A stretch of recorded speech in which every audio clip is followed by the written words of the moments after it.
ఆంధ్రప్రదేశ్లో ఇప్పుడు ఎక్కడ చూసినా ఒకటే హాట్ టాపిక్. ప్రతి ఉద్యోగార్థి మాట్లాడుకునేది దాని గురించే.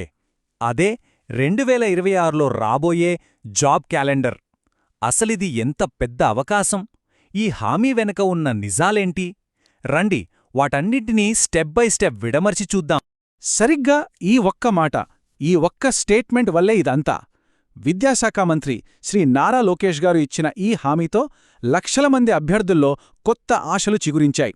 ఏళ్ల తరబడి నోటిఫికేషన్ల కోసం ఎదురుచూస్తున్న వాళ్లకి ఇదొక పెద్ద బూస్ట్ ఇచ్చింది. అయితే ఇంతకీ ఈ ప్రామిస్ వెనుక ఉన్న అసలు ప్లానేంటి? ఓకే, ఈరోజు మనమేం చూడబోతున్నామంటే, ఫస్ట్ గవర్నమెంట్ అఫీషియల్గా ఏం చెప్పిందో చూద్దాం. ఆ తర్వాత ఈ 1,20 లక్షల నంబర్ల సంగతేంటి, అసలు జాబ్ క్యాలెండర్ అంటే ఏంటి, ఎలాంటి జాబ్స్ ఉంటాయి, ఎక్స్పర్ట్స్ ఏమంటున్నారు, అండ్ ఫైనల్గా ఆస్పిరెంట్స్ ఏం చేయాలి, వీటన్నిటినీ వరుసగా చూసేద్దాం.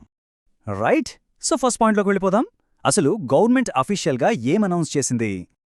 ఇక్కడ మనం గమనించాల్సిందేంటంటే, ఇది జస్ట్ ఒక అనౌన్స్మెంట్ కాదు. విద్యాశాఖ మంత్రి నారా లోకేష్ గారు చెప్పినట్టు పాదయాత్రలో ఇచ్చిన హామీని నిలబెట్టుకునే ప్రాసెస్ ఇది. అంటే దీని వెనుక ఒక స్ట్రాంగ్ పొలిటికల్ కమిట్మెంట్ ఉందన్నమాట. ఓకే, ఇప్పుడు అందర్నీ అట్రాక్ట్ చేస్తున్న ఆ నంబర్ల దగ్గరకొద్దాం. అసలు ఏంటి ఈ లెక్కలు? First and most important, 1,00,000 permanent government jobs. ఇవి ఏపీపీఎస్సీ లాంటి ఏజెన్సీల ద్వారా రిక్రూట్ చేస్తారు. Correct pay scale, job security ఉండే పోస్టులన్నమాట. ఇక రెండోది, ఇది ఇంకా పెద్ద నంబర్. రాబోయే 5 ఏళ్లలో 20 లక్షల ప్రైవేట్ సెక్టర్ జాబ్స్. మరివెలా వస్తాయి? గవర్నమెంటు స్కిల్ డెవలప్మెంట్ ప్రోగ్రామ్స్ ద్వారా ఇండస్ట్రీతో కలిసి క్రియేట్ చేస్తారట. ఇందులో వర్క్ ఫ్రమ్ హోమ్ లాంటివి కూడా ఉండే ఛాన్స్ ఉంది. సరే, మనం జాబ్ క్యాలెండర్ అని పదే పదే అంటున్నాం గదా, అసలు దాని మీనింగ్ ఏంటి, ఎందుకంత స్పెషల్ అది? ఒక సింపుల్ ఎగ్జాంపుల్ తీసుకుందాం. ఆర్ఆర్బీ అంటే రైల్వే రిక్రూట్మెంట్ బోర్డ్ క్యాలెండర్ తెలుసు కదా. వాళ్ళేం చేస్తారు, ఏ నెలలో ఏ నోటిఫికేషన్ వస్తుందో ముందే చెప్పేస్తారు. దీనివల్ల ఏమవుతుంది, నోటిఫికేషన్ వస్తుందో రాదో అనే కన్ఫ్యూజన్, టెన్షన్ ఉండదు. ఆస్పిరెంట్స్ వాళ్ళ టైం అంతా ఫోకస్డ్గా ప్రిపరేషన్కి వాడుకోవచ్చు. ఆ క్లారిటీనే జాబ్ క్యాలెండర్ ఇచ్చేది. ఓకే, నెక్స్ట్, ఈ అనౌన్స్మెంట్లో ఉన్న డిఫరెంట్ టైప్స్ ఆఫ్ జాబ్స్ ఏంటో, వాటి మధ్య ఉన్న తేడా ఏంటో క్లియర్గా చూద్దాం. సో ఇక్కడ తేడా చాలా క్లియర్గా ఉంది. 1,00,000 ఉద్యోగాలు పర్మనెంట్ గవర్నమెంట్ పోస్టులు, అంటే జాబ్ సెక్యూరిటీ, పే స్కేల్ అన్నీ ఉంటాయి. ఆ 20 లక్షలు ప్రైవేట్ సెక్టార్లో, స్కిల్ బేస్డ్ ఆపర్చునిటీస్. రెండిటికీ వాటి ఇంపార్టెన్స్ ఉంది, కానీ రెండూ ఒకటి కాదు. అయితే ఇక్కడ ఇంకో చాలా ఇంపార్టెంట్ పాయింట్ ఉంది. మనం నోటిఫికేషన్స్లో చూస్తుంటాం కదా, కాంట్రాక్ట్ జాబ్స్, అవుట్సోర్సింగ్ జాబ్స్ అని. వాటి మధ్య తేడా తెలుసుకోవడం చాలా ముఖ్యం. చూడండి, కాంట్రాక్ట్ జాబ్స్ని గవర్నమెంటే డైరెక్ట్గా తీసుకుంటుంది. సో ఫ్యూచర్లో రెగ్యులర్ అయ్యే ఛాన్స్ ఒక 50-50 అనుకోవచ్చు. కానీ అవుట్సోర్సింగ్ జాబ్స్ ఒక థర్డ్ పార్టీ ఏజెన్సీ ద్వారా ఫిల్ చేస్తారు. సో అవి రెగ్యులర్ అయ్యే ఛాన్స్ చాలా తక్కువ, ఆల్మోస్ట్ 1% అంతే. ఈ క్లారిటీ ఉంటే ఎక్స్పెక్టేషన్స్ కరెక్ట్గా పెట్టుకోవచ్చు. సరే, అంతా బానే ఉంది.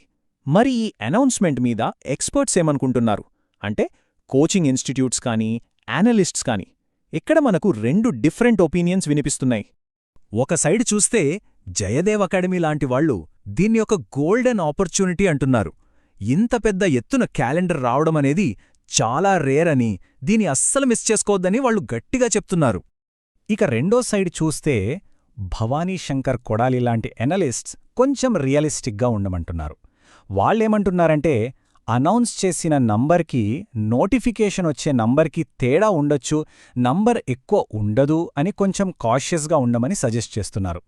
వాళ్ళ లాజిక్ ఏంటంటే, డిపార్ట్మెంట్స్లో ఉన్న ఖాళీలు, అందులో ప్రమోషన్స్ ద్వారా ఫిల్ అయ్యేవి, ఫినాన్షియల్ అప్రూవల్స్, ఇవన్నీ లెక్కేస్తే ఫైనల్గా డైరెక్ట్ రిక్రూట్మెంట్కి వచ్చే పోస్టుల సంఖ్య మనం అనుకున్నంత ఉండకపోవచ్చు.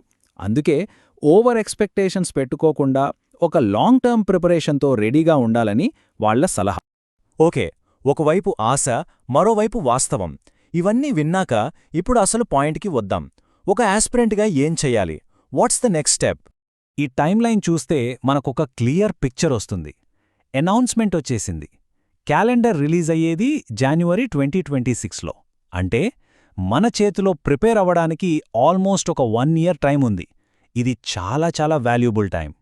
సో ఎక్స్పర్ట్స్ ఎవరైనా సరే పాజిటివ్గా మాట్లాడినా, రియలిస్టిక్గా మాట్లాడినా, అందరూ చెప్పేది ఒకటే మాట, ప్రిపరేషన్ మాత్రం ఇప్పుడే స్టార్ట్ చేయండి. అఫీషియల్ క్యాలెండర్ కోసం వెయిట్ చేయొద్దు. క్యాలెండర్ వస్తుంది, నోటిఫికేషన్ వస్తుంది, కాని పోయిన టైం మాత్రం వెనక్కి రాదు కదా. ఈరోజు 0 నుంచి స్టార్ట్ చేసినా సరే ఒక పక్కా ప్లాన్తో ఈ టైంని వాడుకుంటే సక్సెస్ అవ్వడం అస్సలు కష్టం కాదు.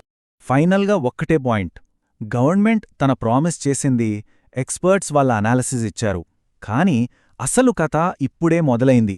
గవర్నమెంట్ ఇచ్చిన ఈ హామీని తమ రియాలిటీగా మార్చుకోవడానికి ఆస్పిరెంట్స్ రెడీగా ఉన్నారా? ఎందుకంటే నిర్ణయం వాళ్లదే, జర్నీ కూడా వాళ్లదే.